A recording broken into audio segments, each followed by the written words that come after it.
Hello, my name is Jacory Cheney. I am a cybersecurity student at Grand Canyon University. I am currently enrolled in CYB 630 Enterprise Cyber Law and Compliance Strategies. Within this video, I'll be talking to you about FIPS, or Fair Information Practice Principles. FIPS are several globalized recognized standards that establish information privacy principles within the government and private sector. These principles are rooted back to literature in the Privacy Act of 1974. Throughout this video, I will be speaking in depth on FIPS and how it compares to privacy policy laws and regulations. I will also inform you on how FIPS can assist you with protecting your personal identifiable information, as well as measures in which federal agencies can use these methods. There are several standards that within FIPS that make up FIPS and that should be used by organizations and federal agencies to provide transparency and relevancy to their company and to make sure that the consumers' personal information does not go harmed and is being used properly. Transparency. Organizations should be transparent. A notice should be provided to individuals prior to the collection, use, dissemination, and maintenance of confidential and personal identifiable information. Individual participation is also needed in these organizations. It is important for individuals to be involved in the process and use of their confidential information. Individual consent must be granted prior to the use of personal data. There must also be avenues that establish access for correction and access of individual personal information. Purpose specification, there must be clarity. Must be clarity articulated that grants the authority and permission for the use of the information. Individuals must be notified of the purpose for which the information should be used. So these businesses also have to notify consumers of why they're using this data and what purpose their data or their personal information will be to the company. Data minimization speaks on relevancy. How relevant is it for the organization to require your confidential information?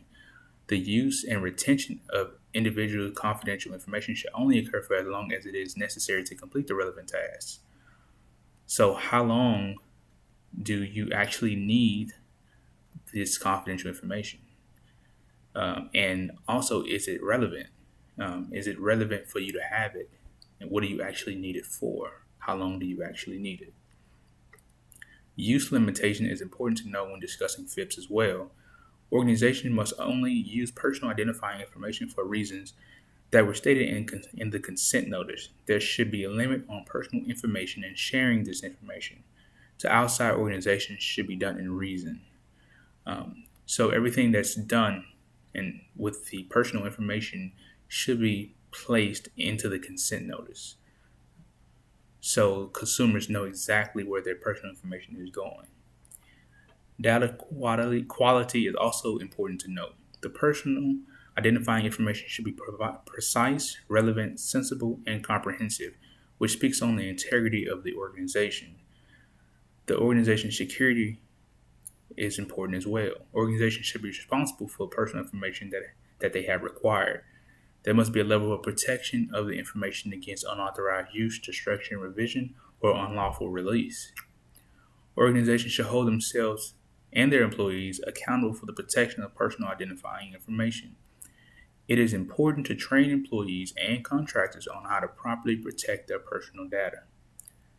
Additionally, to ensure this information is being properly protected, there should be recurring auditing completed at the organization. The auditing should display personal identifying information compliance, proper privacy protection requirements, and all data protecting principles.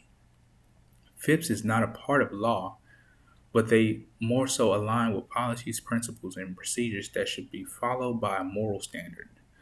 So FIPS is not legislation, but it is important for organizations and federal agencies to follow FIPS to avoid being held civilly liable and to prevent being sued by consumers. Although criminal law does not exercise FIPS, organizations may still be held civilly liable for non-compliance. FIPS can be useful in protecting personal identifiable information by providing greater visibility into the way information is assessed, shared, and used. Though FIPS is not legislation, federal agencies can use it as a tool for transparency and relevancy in their mission. FIPS can act as a framework when designing policies, guidelines for organizations and individuals. This was information, in-depth analysis on FIPS. Again, my name is Jacory Cheney, and thank you so much for listening.